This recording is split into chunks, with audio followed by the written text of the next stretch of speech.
तो आइए हम आज के लेक्चर की हम शुरुआत करेंगे। ये हमारा जो तीसरा पेपर है, थर्ड पेपर जो है उसके लिए हम इसको देख रहे हैं। ठीक है, ये हमारा थर्ड पेपर में मेरा पहला लेक्चर आपको ये यूनिट फर्स्ट से संबंधित ही है। यूनिट फर्स्ट से संबंधित बहुत सारे टॉपिक हैं छोटे छोटे, उस सबको ही पढ़ना है, कहीं से भी सवाल आ सकता है। तो हम पहला जो इसमें सवाल देखेंगे वो है दृष्टिबाधिता से। इसके बाद में एक सवाल आपको मतलब एक लेक्चर दूंगा इसी पर ही, वो होगा आपका समावेशी शिक्षा, क्योंकि पूरा इसी पर ही है। समावेशी शिक्षा का सामान्य से मतलब ही होता है कि जहां हम सभी बच्चों को, सामान्य बच्चा और विशिष्ट बच्चा, दो प्रकार के बच्चे होते हैं। एक सामान्य बच्चा होता है और एक विशिष्ट बच्चा होता है। इन दोनों को जहां हम एक साथ एक स्कूल में पढ़ाते हैं ना, उसे समावेशी विद्यालय कहते हैं, और उन स्कूल में शिक्षा दी जाती है उसे समावेशी शिक्षा कहते हैं। ये इसके बाद में आपको पढ़ाऊँगा, वो भी बहुत महत्वपूर्ण है। लेकिन एक शब्द आया, देखो यहाँ पर, एक सामान्य बच्चा और एक विशिष्ट बच्चा। विशिष्ट बच्चा वो होता है जो सामान्य नहीं होता, मतलब ऐसा कोई भी बच्चा जो सामान्य नहीं है वो विशिष्ट कहलाता है। और विशिष्ट में सभी प्रकार के होते हैं, यानी कोई अंधा है, कोई बहरा है, कोई लूला है, कोई लंगड़ा है, कोई मंद बुद्धि का है, कोई तीव्र बुद्धि का है। तीव्र बुद्धि भी विशिष्ट में ही आता है, यानी जो सामान्य नहीं है।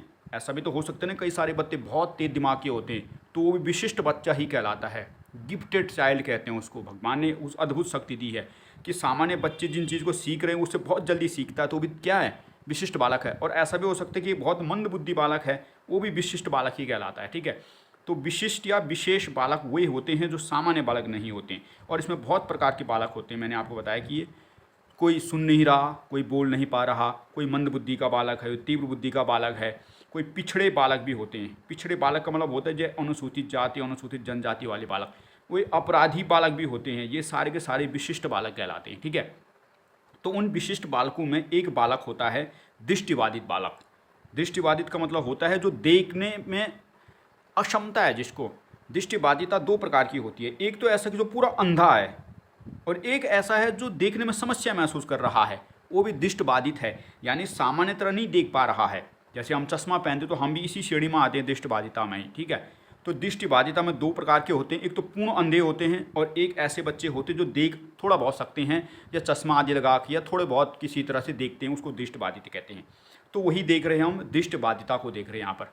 तो आइए समझ, हम विशेष बालकों की श्रेणी में ही चीज़ों को पढ़ रहे हैं कि विशेष बालक जो सामान्य ने सारे के सारे विशेष होते हैं, और उन विशेष बालकों में एक प्रकार होता है दृष्टिबाधिता का, यानी जो देखते कम है या नहीं देख पाते उनको कहते हैं।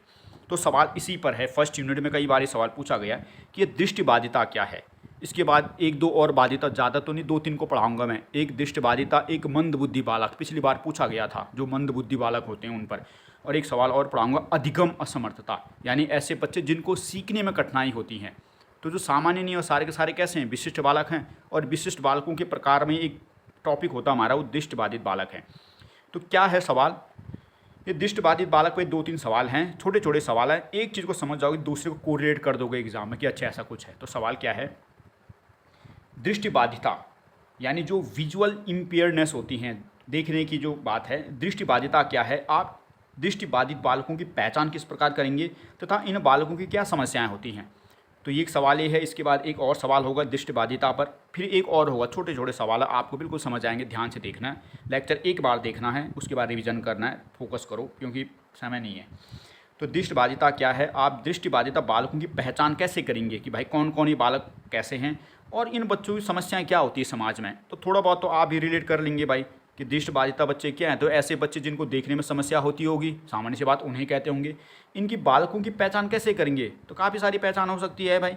ये बच्चे कहीं भी टकरा जाते हैं, इनकी आंखों से पानी आता है, बार बार अपनी आंखों को मीचते रहते हैं, ऐसे कई सारे कारण हो सकते हैं, हम पहचान सकते हैं। वो किसी भी चीज़ को बिल्कुल बहुत, किताब को बहुत नज़दीक से ला कर देखते हैं। तो दृष्टिबाधित बालक यानी आंखों की समस्या है जिनको। और इन बच्चों की क्या समस्याएं हो सकती है भाई, समस्या बहुत कुछ हो सकती है। मैं जाने के लिए, चलने के लिए सहारे की ज़रूरत होती है, कहीं भी टकरा जाते हैं, कहीं दुर्घटना हो जाती है, तो बहुत सारी समस्याएं हो सकती है ना। तो उन्हीं चीज़ों को पढ़ना है यहाँ पर, थोड़ा रिलेट कर दिया। अब किताब में कैसे लिखना है, मतलब परिभाषा क्या है, दृष्टिबाधित बालक वे बालक होते हैं जो ठीक प्रकार से देख पाने में असमर्थ होते हैं, अर्थात ऐसे बालक जिन्हें देखने में समस्या का सामना करना पड़ता है, ऐसे बालकों को दृष्टिबाधित बालक कहते हैं। तो ये परिभाषा याद रखनी है कि दृष्टिबाधित बालक वही बालक होते हैं जो ठीक प्रकार से देख पाने में असमर्थ होते हैं, यानी ठीक प्रकार से देख पाने में नहीं देख पाते, या तो बिल्कुल ही नहीं देख पाते हैं या फिर थोड़ा बहुत देख पाते हैं, वो सभी दृष्टिबाधित श्रेणी में ही आते हैं। अर्थात ऐसे बालक जिन्हें देखने में समस्या का सामना करना पड़ता है उनको दृष्टिबाधित बालक कहते हैं। तो सामान्य सी परिभाषा है। कुछ बालक जन्म से ही अंधे होते हैं, जबकि कुछ किसी अप्रिय घटना के कारण अपनी आंखों की रोशनी को खो बैठते हैं। तो हमने कहा कि भाई कुछ ऐसे बालक भी होते हैं जन्म से ही अंधे हैं, जन्म हुआ तभी से अंधा था, और कुछ ऐसा हो सकता है कि एक्सीडेंट हो गया, आदि हो गया, उसकी आंखों की रोशनी चली जाती है। कुछ बालक ऐसे होते हैं जो मोटे अक्षरों में छपी किताबों को पढ़ पाते हैं। ऐसे बालकों को सामान्य वातावरण में शिक्षा दी जाती है, जबकि कुछ ऐसे बालक होते हैं जो पूर्णतः अंधे होते हैं, अर्थात वस्तुओं को भी देख नहीं पाते हैं। ऐसे बालकों के लिए विशेष विद्यालयों की स्थापना की जाती है और उन्हें विशेष शिक्षा दी जाती है। इन्हें पढ़ाने के लिए ब्रेल लिपि का प्रयोग किया जाता है। ब्रेल लिपि एक शब्द आया है। ब्रेल लिपि का मतलब होता है कि एक ऐसी लिपि जो हाथों से छू कर पढ़ी जाती है। आपने कई बार देखो ना, ऐसे बच्चा आंख बंद करके हाथों से छूता है चीज़ों को, उसको ब्रेल लिपि कहते हैं। अभी आगे भी आएगा, ठीक है। तो जस्ट हमने एक परिभाषा देखी, भाई दृष्टिबाधित बालक क्या है। तो ऐसे बालक जो देखने में समस्या महसूस करते हैं, इस प्रकार के बालकों को, या देखने में असमर्थता महसूस जताते हैं, दृष्टिबाधित बालक कहलाते हैं। कुछ ऐसे बालक होते हैं जन्म से अंधे होते हैं। कुछ ऐसे बालक होते हैं बाद में या किसी दुर्घटना से अपनी आंखों की रोशनी खो जाती हैं। कुछ ऐसे बालक होते हैं जो मोटे अक्षरों को तो पहचान लेते हैं, यानी जैसे हम हैं तो हम भी अगर चश्मा खोल दें या चश्मा पहन लें तो देख पाते हैं चीज़ों को। और कुछ ऐसे बालक भी होते हैं जो बिल्कुल ही चीज़ों को नहीं देख पाते हैं। तो जो बच्चे मोटे किताबों को, अक्षर को पढ़ पाते हैं, उनको तुम समावेशी शिक्षा देते हैं। मतलब एक ही स्कूल में पढ़ाते हैं जहाँ सामान्य बच्चा भी पढ़ता है उनको भी पढ़ाते हैं। लेकिन कुछ ऐसे बालक होते हैं जो बिल्कुल भी नहीं देख पाते हैं, ऐसे अंधे बालक कहलाते हैं, ठीक है। और इन बच्चों को हम विशेष स्कूल में पढ़ाते हैं। मतलब स्कूल ही ऐसे होते हैं जो अंधों के लिए बने होते हैं, क्योंकि हम उस बच्चे को सामान्य बच्चों के साथ नहीं पढ़ा सकते ना। भाई एक बच्चे हैं, जैसे मान लें कुछ किसी की आंखों की थोड़ी बहुत समस्या है, तो ठीक है सामान्य बच्चे के साथ उसको बिठा दो, थोड़ा बहुत पढ़ लेगा। लेकिन ऐसा बच्चा जो बिल्कुल ही अंधा है, कुछ नहीं देख पाता है, तो क्या वो सामान्य बच्चों के साथ बैठ के पढ़ पाएगा? नहीं। ऐसे बच्चों के लिए हमें विशेष विद्या शिक्षा की व्यवस्था करनी पड़ती है, और ब्रेल लिपि की किताबें होती हैं उनके लिए, छूने वाली किताबें होती हैं, तो इसका हम प्रयोग करते हैं। तो आपने दृष्टिबाधिता का अर्थ समझ लिया। इतना नीचे वाला याद भी ना रहे तो थोड़ी परिभाषा। दृष्टिबाधिता बालक वे बालक होते जिनको देखने में असमर्थता का सामना करना पड़ता है या किसी प्रकार की कठिनाई महसूस करते, दृष्टिबाधित बालक कहलाते हैं। और थोड़ा बहुत इनको भी कर सकते कि अंधे वैसे बालक जो जन्मजात भी हो सकते हैं और कुछ अपनी रोशनी खो देते हैं। तो आइए समझ दृष्टिबाधिता का अर्थ। बिल्कुल ये आपने कर लिया। अब दृष्टिबाधित जो बालक होते हैं भाई, उनकी पहचान कैसे करते हैं? कभी आ जाए दृष्टिबाधित बालकों की पहचान, लक्षण, विशेषता, जो भी आ जाए, सबका मतलब एक ही समझना है, ठीक है। ज़्यादातर पहचान वर्ड ही आएगा, ठीक है। कि आप इनकी पहचान कैसे करेंगे? तो 15-16 पॉइंट, 15-16 12-13 पॉइंट है। इन पॉइंट को एक्सप्लेन कर देना है कि भाई कैसे करेंगे आप पहचान। तो पहला है, इन बालकों की पहचान निम्न लक्षणों के आधार पर कर सकते हैं। कि कोई बच्चा दृष्टिबाधित है, आंखों की समस्या है उसको, तो इसकी पहचान कैसे करेंगे? तो निम्न लक्षण होते हैं बालक में। पहला, ये बालक सिर दर्द का शिकार होते हैं और दर्द के कारण अपनी आंखें बंद कर लेते हैं। तो कोई बच्चा दृष्टिबाधित है या नहीं है, तो पहली पहचान है कि भाई ये जो सिर दर्द, अक्सर इनका सिर दर्द होता रहता है क्योंकि आंखों की समस्या है और इसके कारण अपनी आंखें बंद कर लेते हैं, पहली पहचान। दूसरा, ये बालक बार बार अपनी पलकों को झपकाते हैं, तो बार बार अपनी जो पलकें ऐसे झपझप करते रहते, तो वो भी दृष्टिबाधिता की श्रेणी में आता है, ठीक है। कई लोग देखे होंगे आंखें बिल्कुल एक ही सेकंड के अंदर 10 बार पलकें झपका लेता है। सामान्य व्यक्ति तो 1 सेकंड में, 5 सेकंड में एक ही बार झपकाता है, लेकिन ऐसे बालक जो बार बार झपकाते रहते, वो भी दृष्टिबाधित बालक की श्रेणी में आते हैं। तो दूसरी पहचान है बालक की। तीसरा, ये बालक पुस्तकों या अन्य वस्तुओं को अपनी आंखों के पास ले जाके पढ़ते हैं, किताब को बिल्कुल ऐसे नज़दीक लेके आएंगे पढ़ने के लिए, तो ये समस्या है दृष्टिबाधित बालकों की। ये तीसरा लक्षण भी है। चौथा लक्षण पहचान क्या है इसकी? ऐसे बालक अक्सर आंखों को मलते रहते हैं, लगातार आंखों ऐसे मींच रहा होगा हाथों से, तो लगातार आंखों मलते रहता है। अगला लक्षण है दृष्टिबाधित बालक की, इनकी आंखों में कोई विकृति होती है, यानी कोई विकृति है, अपंगता है, कई आंख टेढ़ा है, कुछ है, ऐसे होता है, तो विकृति वर्ड है, ठीक है। विकृति होती है आंखों में। इनकी आंखें अक्सर लाल होती है, तो जो दृष्टिबाधित बालक होते हैं आंखें लाल होती है क्योंकि आंखें ठीक से नहीं देख पाते, तो लाल लालिमा छाई रहती है। अगला, इन बालकों के आंखों से बार बार पानी आता रहता है, तो ये भी दृष्टिबाधित बालक की पहचान है, बार बार पानी आ रहा है आंख से। अगला, ये बालकों को वस्तुओं को छूकर देखने और पहचानने की कोशिश करते हैं। तो ये जो बालक होते हैं, बालकों नहीं, बालक शब्दों कटे, तो बालक किसी भी वस्तु को ऐसे छूकर ज़्यादा महसूस करते हैं। हालांकि थोड़ी बहुत आंख देख भी सकते हैं, लेकिन जो माने नहीं देख रहे तो छू को पहचानता है, अच्छे अच्छे किताब है, अच्छे अच्छे पेन है, छू के ज़्यादा महसूस करता है। अगली पहचान है, इनके काम को करने की गति सामान्य बालकों से कम होती है। तो सामान्य सी बात है भाई, आंखें कम देखता है तो भाई कम ही कर पाएगा। मान ले कोई बच्चा फटाफट लिख रहा है तो दृष्टिबाधित बालक थोड़ा धीरे लिखेगा। कोई बालक तेज़ी से चल रहा है तो जो आंखें कम देखता है धीरे चलेगा, तो काम करने की क्षमता कम है। अगला है, ये बालक अक्सर सामने पड़ी किसी चीज़ से टकरा जाते हैं, अर्थात जोखिम का खतरा इनसे बना रहता है।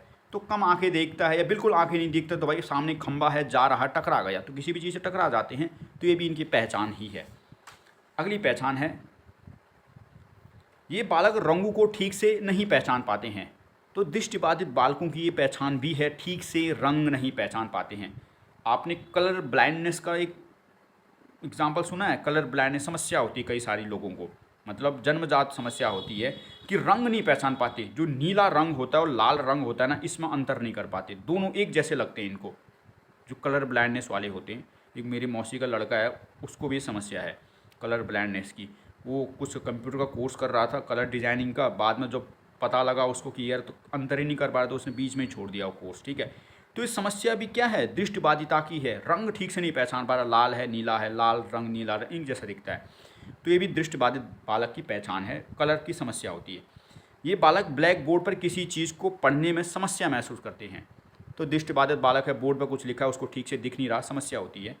ये बालक किसी भी प्रकार की गतिविधियों, क्रियाकलापों, खेलकूद आदि में भाग लेने में कतराते हैं। तो बिल्कुल सामान्य सी बात है, यदि कोई कम देख रहा है बच्चा या ऐसा बच्चा, तो कोई भी खेल कूद हो रहा है, संगीत का कार्यक्रम है, तो वहाँ भाग लेने कतराते हैं, डरते हैं, थोड़ा इतना सांस नहीं जुटा पाते। इन बालकों का आत्मविश्वास कम रहता है। तो सामान्य सी बात है, यदि हर चीज़ में भाग नहीं लेगा, पीछे पीछे रहेगा, तो भाई आत्मविश्वास तो हमेशा डगमगाता रहेगा। तो ये दृष्टिबाधित बालकों की पहचान है। तो मुझे उम्मीद है कि आपने दो चीज़ें कॉन्सेप्ट समझे। दृष्टिबाधिता की पहचान के ऐसा बच्चा जो देखने में समस्या महसूस करता हो, कठिनाई आती हो, उसको दृष्टिबाधित बालक कहते हैं। दृष्टिबाधित बालक आप ये भी कह सकते हो कि दो प्रकार के, आगे बताया, दो प्रकार के जन्मजात अंधे होते हैं, कुछ बाद में अंधे हो जाते हैं, और कुछ ऐसे बालक भी होते हैं जो या तो कुछ नहीं देख पाते, या ऐसे बालक होते हैं जो थोड़ी बहुत देख पाते हैं। जो देख पाते वो सामान्य विद्यालय में पढ़ता है, और जो बिल्कुल नहीं देख पाते उनके लिए हम विशेष विद्यालय की स्थापना करते हैं। तो ये जो हमने लक्षण देखे, ये तो बिल्कुल जो प्रॉपर अंधे हैं उसके लक्षण नहीं देखे हैं। भाई जो प्रॉपर अंधा है उसकी तो पहचान एक ही चीज़ है कि उसकी आंखें बिल्कुल नहीं है, और हर चीज़ को छू कर ही पहचानेगा वो, है ना। भाई ऐसा आंखों को मलता रहेगा, आँख को कहाँ मलेगा, क्योंकि आँख तो पूरी तरह बंद ही है उसकी एक प्रकार से। तो ये आपने उसकी पहचान देखी, दृष्टिबाधित बालक की भाई क्या पहचान होती है। पेपर में आए 16-14 लिखे मैंने, भाई कुछ तो आएंगे ना। आँख मलता रहता है, आँखों से पानी आता है, चीज़ों टकरा जाता है, रंग नहीं पहचान पाता है, 10-12 पॉइंट तो याद आएंगे, तो ये भी लिख देना। अब है दृष्टिबाधित बालकों की क्या समस्याएं होती है। अभी तो पहचान देखिए भाई कैसे पहचानते हो, अब समस्या देखते हैं इनके सामने क्या क्या समस्या हैं।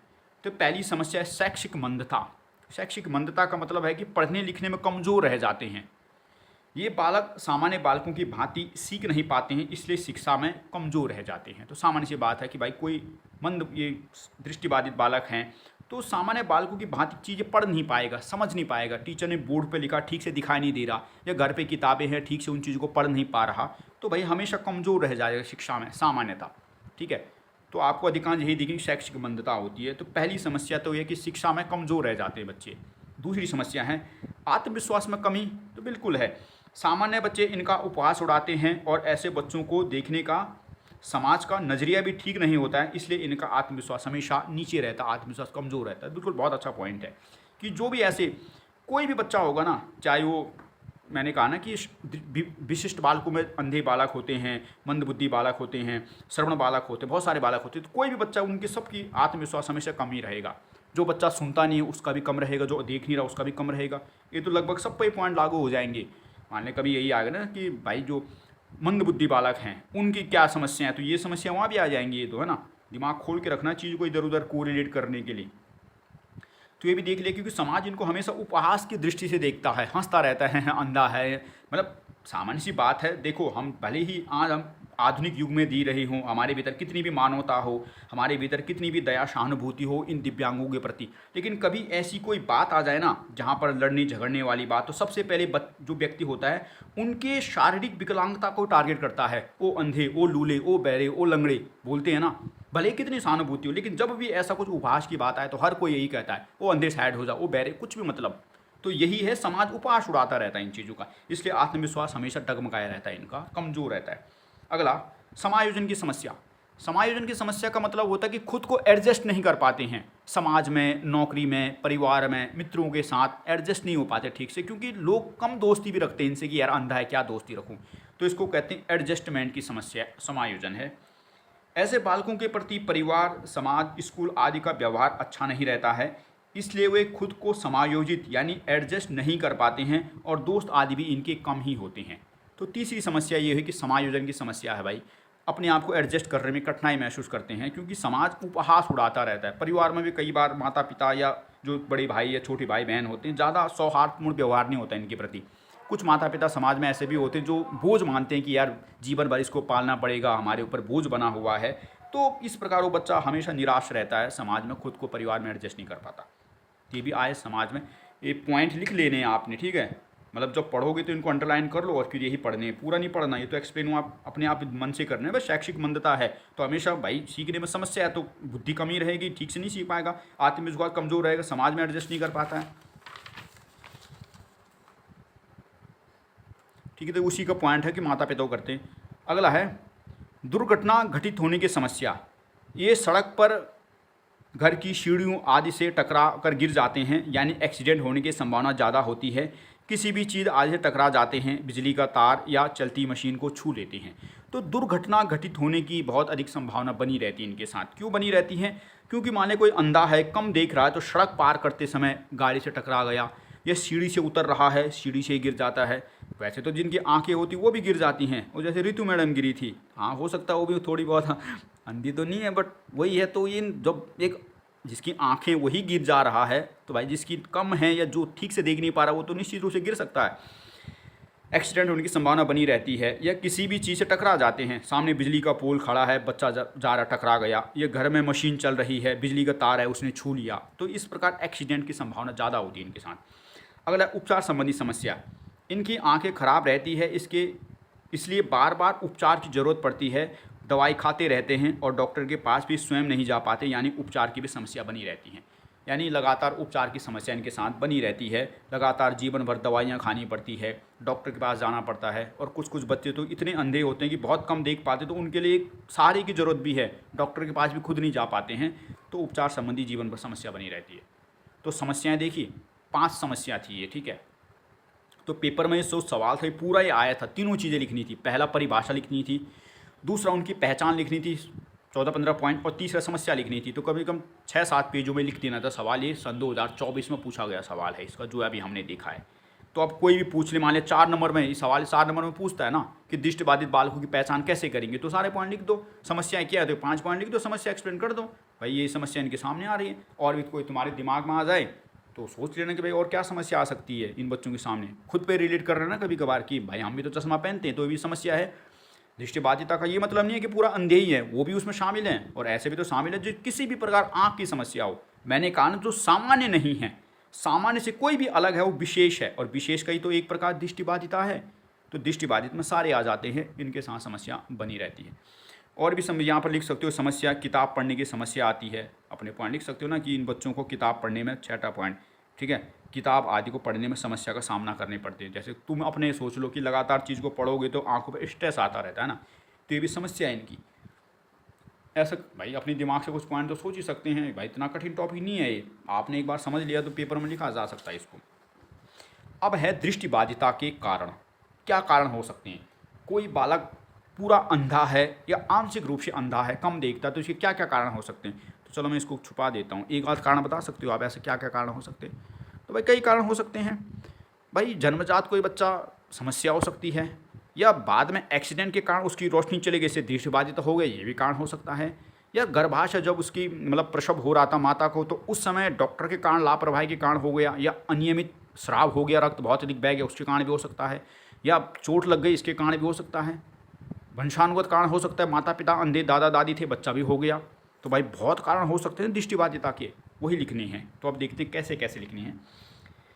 गर्भाशय के दौरान अनियमितता, माता का बीमार होना, पौष्टिक भोजन ना पाना, धूम्रपान करना आदि कारणों से बच्चे गर्भाशय में पल रहा बालक पर प्रभाव पड़ता है, ठीक है। आदि कारणों के चलते गर्भाशय में पल रहा बालक पर प्रभाव पड़ता है, जिसके कारण वह जन्म से भी अंधा या बाधित हो सकता है। तो क्या कारण है किसी बच्चे के दृष्टिबाधिता होने के या अंधे होने के तो पहला कारण है गर्भाशय के दौरान अनियमितता। जब माता का गर्भ धारण हुआ तो उस समय कई माता हो माने किसी चीज़ को बीमारी है तो उसका प्रभाव भी बच्चे पर पड़ सकता है। हो सकता है बच्चे का प्रभाव आंखों पर पड़ा हो, अंधा हो गया, पौष्टिक भोजन ना मिला हो, गरीब माता है, ठीक से खाना नहीं खा पा रही है, तो भाई उसका प्रभाव कुपोषित रहेगा बच्चा, और कुपोषण का प्रभाव आंखों पर पड़ सकता है। धूम्रपान करना, कई सारी ड्रिंक करते हैं, धूम्रपान करते हैं, इसका प्रभाव भी पड़ता है। तो इसके कारण भी जो बच्चा गर्भाशय में पल रहा है वो दृष्टिबाधित हो सकता है। तो पहला कारण है। दूसरा, असुरक्षित प्रसव। प्रसव के दौरान अनेक समस्याएं होती हैं, जैसे अधिक रक्त बहना, डॉक्टर की लापरवाही, चिकित्सीय सुविधा का अभाव। तो इन कारणों से भी बच्चे में दृष्टिबाधिता उत्पन्न हो सकती है। समय से पूर्व प्रसव भी हो सकता है। कई बार होता है ना भाई, 9 महीने का बच्चा है, कई बार ऐसा भी देखा होगा मैं 8 महीने में बच्चा हो जाता है ना। तो इस प्रकार का बच्चा भी तो अंधा भी हो सकता है, या किसी अन्य रूप से भी कुपोषित हो सकता हो बच्चा। तो असुरक्षित प्रसव में है। जब गर्भ में है तो गर्भ के कारण भी अंधा हो सकता है। अब जब प्रसव हो रहा है तो उसके कारण भी हो सकता है अंधा। मतलब अंधा शब्द नहीं लिखना, दृष्टिबाधिता लिखनी है। दृष्टिबाधिता में सभी आ जाती है, अंधा भी आता है और वो भी सारे के शामिल होते हैं इसमें। तीसरा है पोषण की कमी। यदि बच्चे को उचित आहार नहीं दिया जाए तो उसका खान पान अच्छा नहीं होता है, तो इससे भी दृष्टिबाधिता हो सकती है। कि बच्चे ने जन्म लिया, उसके बाद गरीब परिवार है, ठीक से खाना पीना नहीं दिया तो आंखों पर प्रभाव पड़ गया, जिसके कारण वो अंधा हो गया या कम आंखें देखने लग गया। ठीक है, ऐसे कई सारे बालक होते हैं ना कि पहले तो स्वस्थ थे, बाद में धीरे धीरे करके 5वीं वर्ष में चश्मा पहनना शुरू कर देते हैं। तो कुपोषण यानी पोषण ठीक से नहीं मिल रहा, खान पान ठीक से नहीं मिल रहा। अगला है आनुवंशिकता। बच्चे के दादा दादी है, माता पिता आदि पहले से ही आंखों की समस्या का सामना कर रहे हैं, तो इस प्रकार के आनुवंशिक लक्षण बच्चे में भी आ सकते हैं। तो आनुवंशिक लक्षण होते हैं ना कि माता पिता दादा दादी में कोई आंखों की समस्या है तो वो समस्या फिर बच्चे में भी आ जाती है, इसको आनुवंशिक लक्षण कहते हैं। आनुवंशिक लक्षण का बहुत अच्छा उदाहरण आपने सफ़ेद बाल देखे होंगे। कई ऐसे लोग होते हैं उसके पापा के सफ़ेद बाल थे तो बच्चे के भी जवानी में सफ़ेद बाल आ जाते हैं, या किसी के पिता बहुत लंबे थे तो बच्चा भी बहुत लंबा हो जाता है, या दादा बहुत लंबे थे तो बच्चा भी। तो इसको आनुवंशिक लक्षण कहते हैं, यानी जो अपने माता पिता दादा दादी से ट्रांसफ़र होते हैं बच्चे को। तो ये भी आनुवंशिकता का कारण भी तो हो सकता है कि मान लो दादा अंधा था तो पोता भी अंधा हो गया, या कम आंखों की समस्या थी उनको कलर ब्लाइंडनेस। हाँ, इसका बहुत अच्छा उदाहरण है कलर ब्लाइंडनेस। दादा दादी को समस्या होती है, हमारे परिवार में भी समस्या है कलर ब्लाइंडनेस की, हालांकि मुझे तो नहीं है, हमारी मम गाँव में है। ठीक है, तो मम गाँव में पता नहीं कोई था तो बहुत को है, मेरे मामा के लड़के को है, मेरी मौसी के लड़के को है, मेरी जेठिया के लड़के को है। देखो 3 को तो मैंने बता दिया आपको। ये आनुवंशिक लक्षण होता है कलर ब्लाइंडनेस की, मतलब नीला रंग लाल रंग में फ़र्क नहीं कर पाता वो बच्चा। अगला है क्या कारण अंधेपन के। दुर्घटना। बच्चों के साथ कोई शब्द होगा, ठीक है, बच्चों के साथ कोई दुर्घटना हो, जैसे रोड एक्सीडेंट है, कहीं से गिर जाना आदि के कारण भी दृष्टिबाधिता उत्पन्न हो सकती है। तो एक्सीडेंट हो गया, कहीं से छत से गिर गया, सर के बल नीचे गिरा, पूरा या खोपड़ी के बल गिर गया, तो भाई पूरी की पूरी दुर्घटना के कारण आंखें भी जा सकती हैं या आंखों की रोशनी प्रभावित होती है, तो ये भी दृष्टिबाधिता का कारण है। और अगला कारण है दृष्टिबाधिता का बीमारी। कई ऐसी बीमारी होती है जिसके प्रभाव से हमारी आंखों पर प्रभाव पड़ता है। ठीक है, तो कुछ बीमारी ऐसी होती है जिसके कारण भाई, जैसे चेचक चूचक रोग आपने सुना होगा, आंखें आदि प्रभावित हो जाती इन चीज़ों से। ठीक है, तो ऐसी कई सारी बीमारी से भी आंखों की रोशनी भी जा सकती है या फिर मंद हो जाती है, यानी दृष्टिबाधिता उत्पन्न होती है। तेज चमक। कभी कभार तीव्र चमक के कारण भी बच्चे अपनी आंखों की रोशनी खो देते हैं या आंखों की रोशनी कमज़ोर पड़ जाती है। तो कई बार आपने देखा होगा गाड़ी आदि की जो तेज़ रोशनी पड़ती है हम अपनी आंखें एकदम बंद कर देते हैं, क्योंकि बहुत तेज़ रोशनी भी आंखों की, बहुत तेज़ चमक रोशनी ख़राब कर देती है आंखों की। अगला है आयु। जैसे जैसे व्यक्ति की उम्र बढ़ती है वैसे वैसे आंखों की समस्या भी उत्पन्न होती है, वह कम देखने लगता है। तो एक उम्र भी है कारण जो दृष्टिबाधिता का। तो आइए दृष्टिबाधिता के कारण एक ही बार वीडियो देखना है, उसके बाद केवल नोट से पढ़ना है। तो दृष्टिबाधिता में इस सवाल में हमने 4 चीज़ें देख ली, बहुत आसान चीज़ें थी। दृष्टिबाधिता की परिभाषा बतानी थी, भाई ऐसे बच्चे जो देखने में समस्या महसूस करते हैं दृष्टिबाधिता कहलाते हैं। ठीक है, पहले इसको देख लिया था। दूसरा, दृष्टिबाधिता बालकों की हमने कारण पहचान की थी, भाई कैसे कैसे पहचान करते हैं। तो बहुत सारे पॉइंट बताए थे, आँख मींधते रहते हैं, किताबों को नज़दीक से देखते हैं, लाल आँखें होती हैं, कलर की समस्या इनको होती है। फिर उसके बाद हमने समस्याएं देखी थी इन बच्चों के सामने क्या क्या समस्या, 5 समस्या हमने देखी थी, है ना। टकरा जाते हैं, आत्मविश्वास में कमी होती है। और फिर उसके बाद हमने इसके कारण देखे, भाई कोई बच्चा दृष्टिबाधित क्यों हो सकता है। तो कई कारण हमने देखे, भाई गर्भाशय के दौरान जब अनियमितता होती है, जब उसका मतलब माता बच्चे को जन्म देती है तो उस समय डॉक्टर की लापरवाही है, या समय से पूर्व बच्चा हो गया है उसके कारण हो सकती है। वंशानुगत हो सकता है। तेज़ चमक पड़ गई आँखों में, इसके कारण बीमारी है, उम्र है, तो ये सारे कारण हैं। तो एक बार इन चीज़ों को पढ़ो और इन चीज़ों को देख लो, तो मुझे उम्मीद है कि आपको समझ आया होगा। ये सवाल एंड हो गया हमारा दृष्टिबाधिता से। तो ये एक सवाल हमने देखा था। अब एक और सवाल पूछा गया है, ये दूसरा सवाल है दृष्टिबाधिता पर ही 3 सवाल मैंने कहे ना, तो ये तो एक ही सवाल के अभी सारे पॉइंट थे, एक ही सवाल, एक ही में आए थे सवाल में 4 पॉइंट सन 2024 में, थोड़े थोड़े सब में लिख देने था, बहुत कठिन पॉइंट नहीं थे। क्यों नहीं है पता कठिन पॉइंट? क्योंकि हर चीज़ अलग अलग चीज़ें हैं। मान लें कभी आ जाए ना कि किसी चीज़ की विशेषता बताओ, किसी चीज़ की प्रकृति बताओ, किसी चीज़ का उद्देश्य बताओ, तो ये चीज़ें एक जैसी होती है, विशेषता, प्रकृति, उद्देश्य, महत्व एक जैसी, आदमी कन्फ्यूज हो जाता है क्या बताऊँ। लेकिन इनमें अलग अलग चीज़ें हैं ना भाई, समस्या अलग चीज़ है, किसी चीज़ का कारण अलग चीज़ है, किसी चीज़ की पहचान अलग चीज़ है ना। तो तीनों अलग अलग चीज़ें, तो इसलिए बहुत आसान है इसको कोरिलेट करना कि हाँ अलग अलग है। अगला सवाल, दृष्टिबाधिता क्या है, इसके क्या कारण हैं, ऐसे बच्चों के लिए उपलब्ध विभिन्न तकनीकी या उपकरण कौन कौन से होते हैं। तो दृष्टिबाधिता क्या है, वही सवाल जो हमने देखा, इसके क्या क्या कारण है। तो क्या क्या कारण है दृष्टिबाधिता के भाई, क्या क्या, तो बहुत सारे कारण हमने पढ़े हैं कि किन किन कारणों से ऐसा हो सकता है, उम्र है, आयु है, जो पढ़े थे लास्ट में कारण। और ऐसे बच्चों के लिए उपलब्ध विभिन्न तकनीकी या उपकरण कौन कौन से होते हैं। तो ये पहला जो सवाल का 2 पॉइंट है, और तीसरा एक पॉइंट और जुड़ा है कि जो दृष्टिबाधित बालक होते हैं उनके कौन कौन से तकनीकी या उपकरण होते हैं जो उनके काम आते हैं। यानी कोई बच्चा अंधा है, कोई बहरा है, तो भाई पढ़ाने हमको उनको पढ़ाना है, तो ऐसे कौन कौन से उपकरण हैं जिन उपकरणों की सहायता से हम उनको पढ़ाते हैं।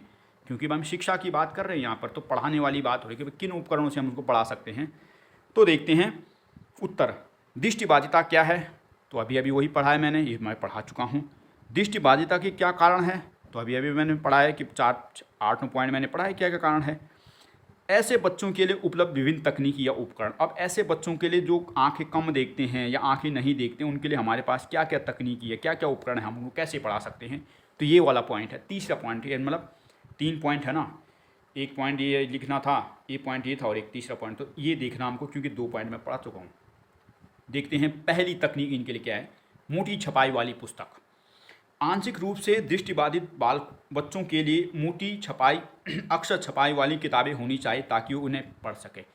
तो उनके लिए पहली ऐसी बच्चों के लिए क्या उपकरण है, क्या तकनीकी है, तो पहला उपकरण ये है कि जो किताबें होनी है ना वो मोटी छपाई वाली होनी, यानी ऐसी किताबें जो बड़े बड़े अक्षरों में लिखी गई हो, ताकि जो बच्चा कम देखता है, जो पूरा अंधा है, उसके लिए भी ब्रेन लिपि आएगी, इधर देखो ठीक है।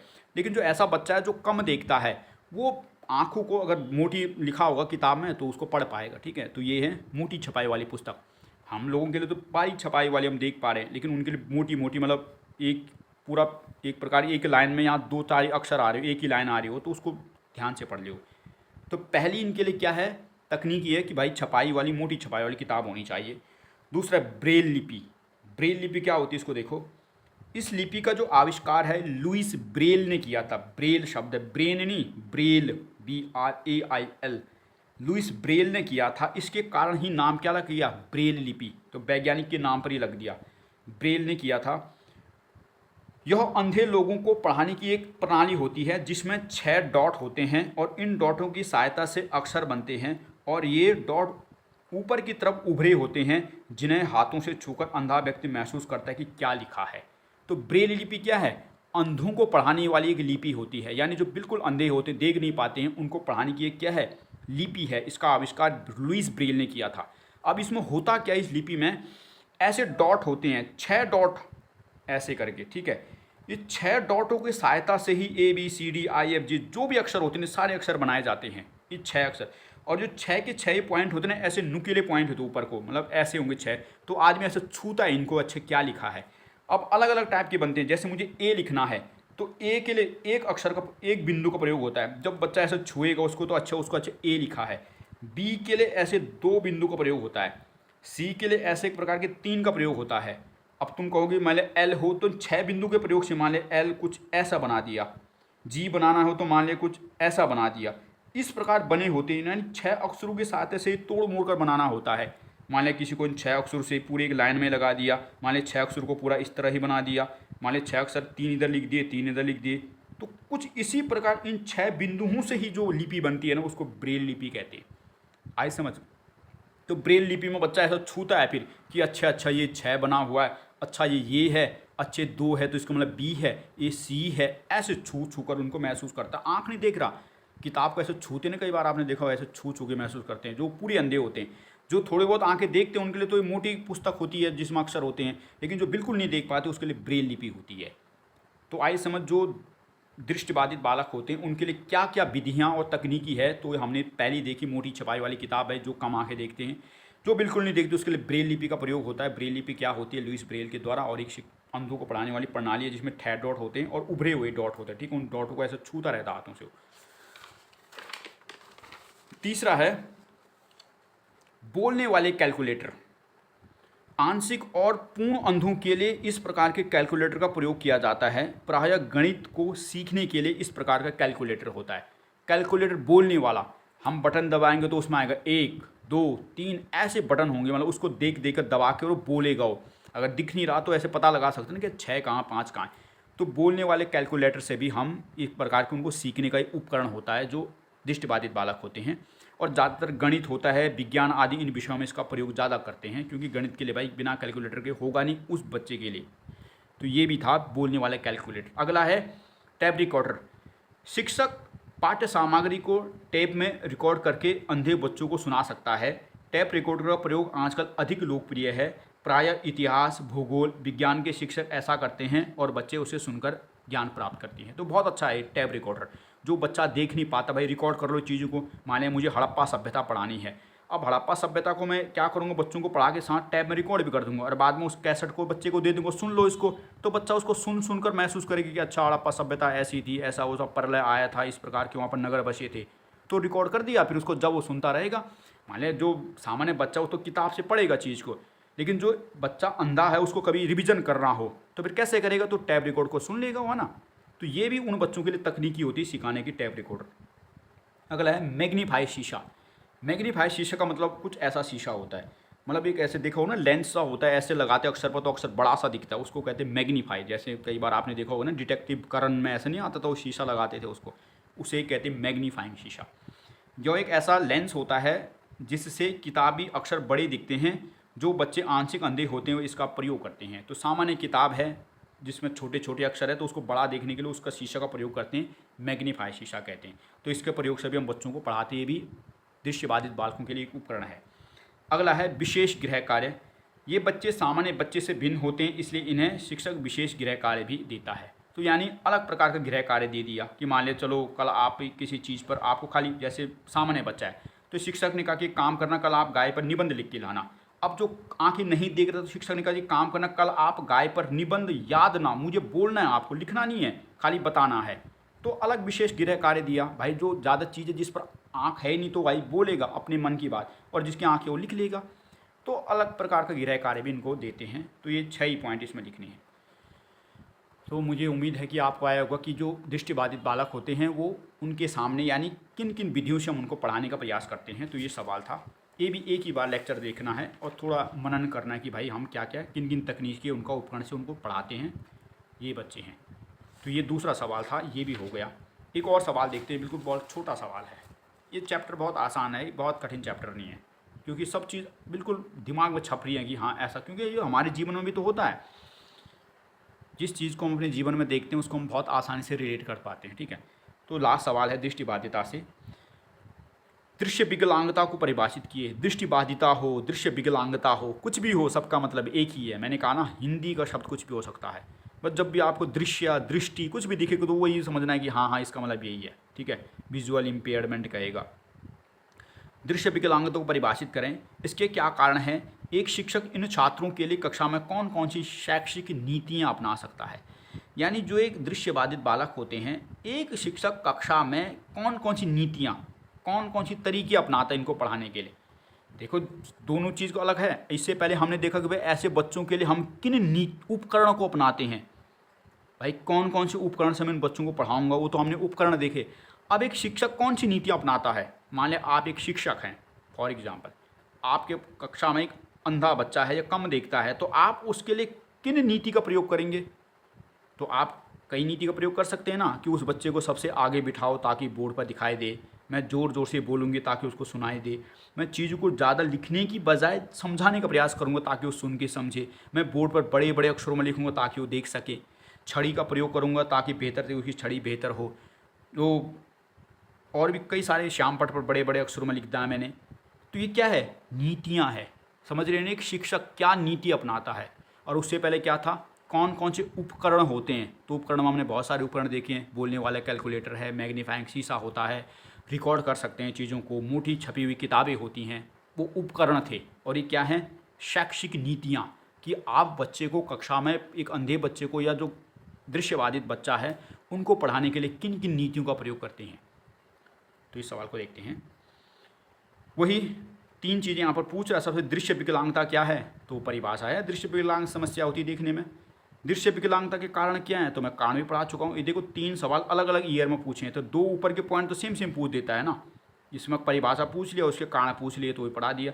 तीसरा पॉइंट कभी भी अलग भी हो सकता है, तो अलग यही है यहाँ पर। दृश्य विकलांग बच्चों के लिए शिक्षक द्वारा अपनाई जाने वाली नीतियाँ, तो कौन कौन सी नीति अपनाता है एक शिक्षक जब पढ़ाता है ऐसे बच्चों के लिए। तो एक शिक्षक कक्ष में दृश्य विकलांग बच्चों के लिए निम्नलिखित शैक्षिक नीतियाँ अपना सकता है। तो कौन कौन सी नीतियाँ अपनाता है जब वो कक्ष में पढ़ा रहा है, तो कक्ष में पढ़ाने के लिए कई सारी नीतियाँ होती हैं। पहला है कक्षा में बैठने की व्यवस्था। एक शिक्षक को दृश्य विकलांग बच्चों को आगे बिठाना चाहिए ताकि वे बच्चे स्पष्ट रूप से सुन सके और शिक्षक का भी उनके ऊपर ध्यान रहे। तो पहली नीति तो यही होनी चाहिए शिक्षक की, भाई ऐसे बच्चों को हम कक्षा में सबसे आगे बिठाएं। बहुत पीछे बिठाएंगे तो उनको दिखाई नहीं देगा और आवाज़ भी ठीक से नहीं सुनाई देगी। तो सबसे आगे बिठाना चाहिए ताकि वो स्पष्ट रूप से सुनाई दे, जो बोर्ड पर लिखा वो भी दिखाई दे और शिक्षक का भी लगातार ध्यान रहे उन पर कि हाँ समझ पा रहा है नहीं समझ पा रहा। तो पहला तो यही करना है एक शिक्षक को। दूसरा, श्याम पट पर बड़े अक्षरों में लिखना, यानी जो ब्लैक बोर्ड है तो उसमें बड़े बड़े अक्षर में लिखना। शिक्षक को प्रयास करना चाहिए कि ब्लैक बोर्ड पर बड़े अक्षरों में लिखा जाए ताकि आंशिक रूप से दृष्टिबाधित बालक ठीक से देख पाएँ। तो जो कम देखते हैं बालक या जैसे हमको समस्या होती है, तो बड़े बड़े अक्षर में क लिखा रहेगा। भाई अगर क इतना बड़ा लिखा रहेगा तो दिखेगा, और कोई टीचर बिल्कुल क ऐसा कीड़ा मार रहा है तो कैसे दिखेगा। तो बड़े अक्षर में लिखना है। पहले तो बच्चे को पास बिठाओ ताकि सुनाई दे दिखाई दे, और दूसरा बड़े अक्षर में लिखो ताकि स्पष्ट दिखाई दे। तो दूसरी नीति आपको अपनानी है कक्षा में दृष्टिबाधित बालकों के लिए। आई समझ। अगला है शिक्षण विधियाँ। शिक्षक को क्रिया कराने वाली विधियों की बजाय बोलने वाली शिक्षण विधियों को अपनाना चाहिए, जैसे प्रश्नोत्तर विधि है, वाद विवाद विधि है आदि है। तो शिक्षण विधियों का मतलब कि ऐसी विधियां जिस पर चीज़ों को करने की बजाय बोलने पर ज़्यादा ध्यान हो।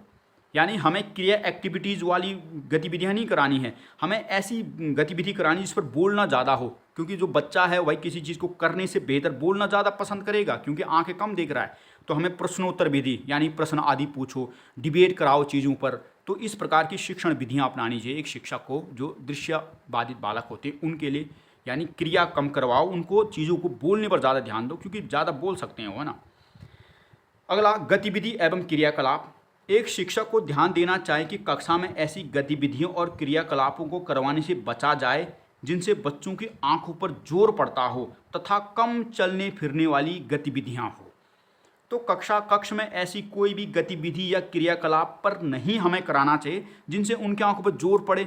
यानी कोई भी ऐसी चीज़ मत कराओ भाई जिसके बच्चे को जोर आंखों पर ज़्यादा ध्यान दे रहा हो, या फिर ज़्यादा चलने फिरने वाली भी गतिविधि नहीं करानी है कि भाई कक्ष में खो खो खिला रहे बच्चों को, एक अंधा बच्चा गिर गया उसको खो खो खेलते हुए, तो ऐसी गतिविधियाँ भी कम करानी है उनके लिए हमको, है ना। ऐसी गतिविधि कराओ जिससे बोल सके, चलने वाली भी नहीं करनी क्योंकि आंखें देख नहीं रहा है, और ऐसी गतिविधि भी नहीं करानी जिसको आंखों का ही प्रयोग हो रहा है, बिल्कुल ध्यान से देख रहा है कि सुई में धागा डालो तो कैसे डालेगा वो।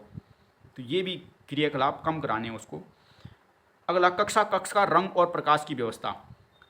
कक्षा की दीवारों पर हल्के रंग का प्रयोग हो तथा कक्षा में उचित प्रकार की व्यवस्था हो ताकि ऐसे बच्चों को देखने में ज़्यादा परेशानी ना हो।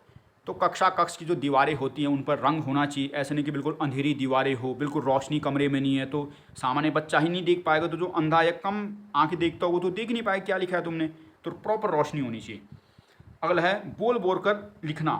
शिक्षक को ध्यान देना चाहिए कि वह बोर्ड पर जो कुछ भी लिख रहा है उसे बोल बोल कर लिखे ताकि दृश्य विकलांग बालक सुनकर चीज़ों को समझ सके।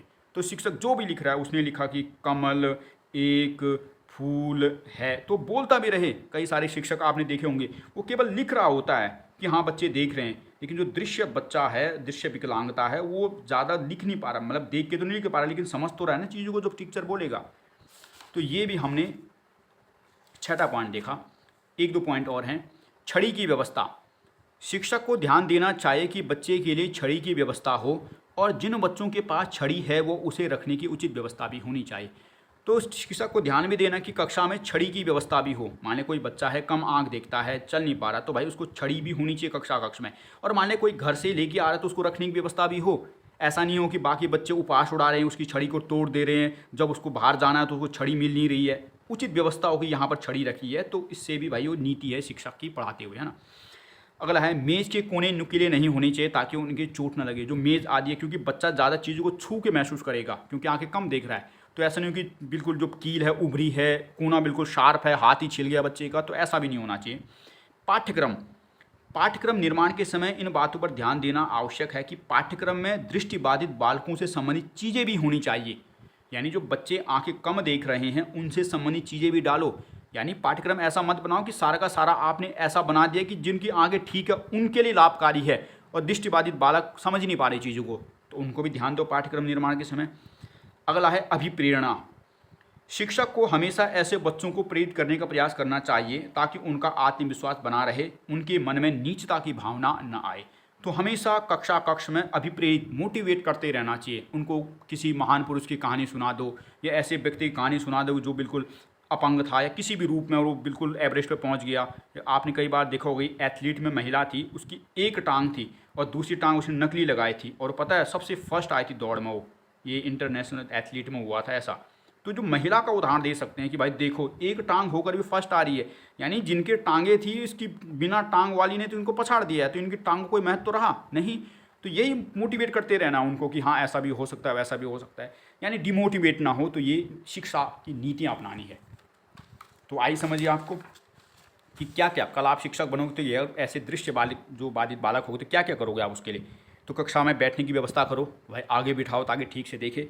शाम पर बड़े बड़े अक्षरों में लिखना है, कीड़े नहीं मारने वहाँ पर बड़ा बड़ा लिखो ताकि बच्चा देख सके जिसकी आंखें थोड़ी कमज़ोर हैं। शिक्षण विधियाँ, ऐसी विधि का प्रयोग करो जो ज़्यादा बोलने पर बल देती हो। क्रियाकलाप एक्टिविटीज़ कम करानी है क्योंकि बच्चा देख नहीं रहा।